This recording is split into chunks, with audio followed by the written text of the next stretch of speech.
What alterations does one make so that your transition from a normal skincare to a summer skincare is smooth and your skin still looks great and shiny and glowing? So these are few considerations, because now the summers are set in, your skin will start looking more dull, more floggy, more oilier, and more, sometimes more darker too. You must be working from home, must be working from the office in an AC environment. You still need to get few tweaks around so that your summer skincare is all set and you're ready. These are few considerations. So first is the face wash. Face wash can be gentle, smooth, easy, non-clogging, and non-fragrant based. Use it 2 times in a day.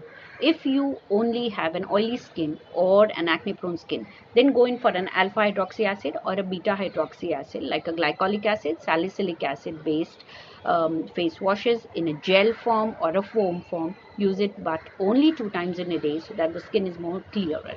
Second, hydration. I would consider the moisturizers which are used in summers to be very light. Use a thin moisturizer, use a lighter one, non-clogging one, not very heavy at all, and use it post your face wash.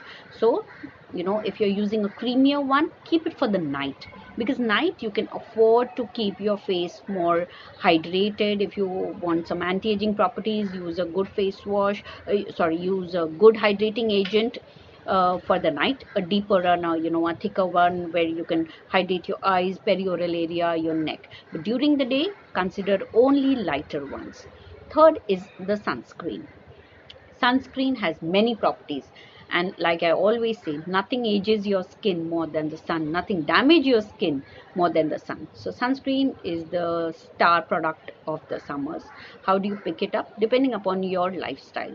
So if you're an indoor person or your outdoor person, the sunscreen using will be a separate one, again depending upon your skin type and your need.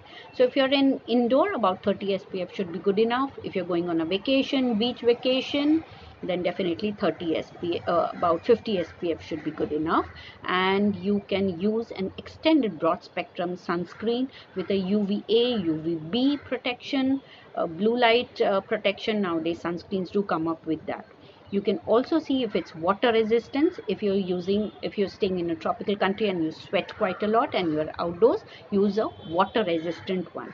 You can also use one which has a 8-hour protection if you're outdoors. If you're indoors, then definitely you can go on for a much lighter sunscreen. You can use a tinted sunscreen if you want the face to be covered up for long. Like if you need an extended coverage, then you have sunscreens with a lot of tint. They look like foundations. They are light pinkish in color, and you get it in peach shade also. So you can use tinted, you can use water resistant, you can use an 8-hour protection, you can use a 30 SPF, 50 SPF depending upon your work pattern. And of course take it as a broad coverage. And also there is another good property in these newer sunscreens: they are fortified with vitamin A, E and vitamin C. So you can pick up sunscreens with these all properties depending upon your skin type and your lifestyle. The next consideration will be if you have hyperpigmentation. If you're chasing hyperpigmentation, if you've already developed hyperpigmentation, you have all the more chances of getting the pigmentary patch more active. So the patch may increase, may get darkened, or you may even develop a pigmentary patch if you have an extra exposure to sun. If you have a work which is outdoor or you're a sports person, then definitely a pigmentary patch can develop. So what are the considerations or options, which how do we really go about this? One is we go high on intensity on pigmentation suppressing agents.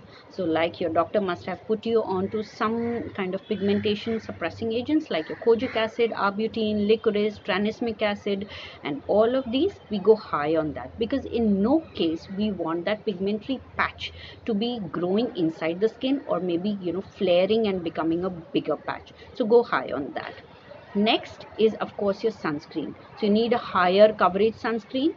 Third is vitamin C. Now vitamin C is an antioxidant and it protects your skin from the harmful rays of the sun, and of course it's a healing agent, a lightening agent. So continue your vitamin C which you have been using, continue that. So if you have pigmentary agents at night, use the vitamin C in the morning. Next question which comes to me is, what about retinol? Retinol is definitely a continuation in your summers. Don't worry about it. Now the sun really breaks down your collagen and elastin and damages it, right? So retinol is the only drug which actually helps to boost it. It helps to formulate and form the collagen. So retinol you will continue. We all know retinol is a little photosensitive drug. Doesn't matter, use it less, maybe 2 times in a week, but do continue. So your vitamin C, your retinol, your sunscreen, and your lightening agents, your pigment suppressing agents, will be hand in hand, and the schedule will be formed for you if you have pigmentation or if you are prone to pigmentation. So make sure with all these tips which I just gave you, I'm sure you will make the tweaks and alterations so that you set in right for the summers. So this is how I go about summer skincare. More in detail to be coming in the following videos, but I'm sure with these tips you will have much confidence to walk into the summers. Enjoy and stay safe.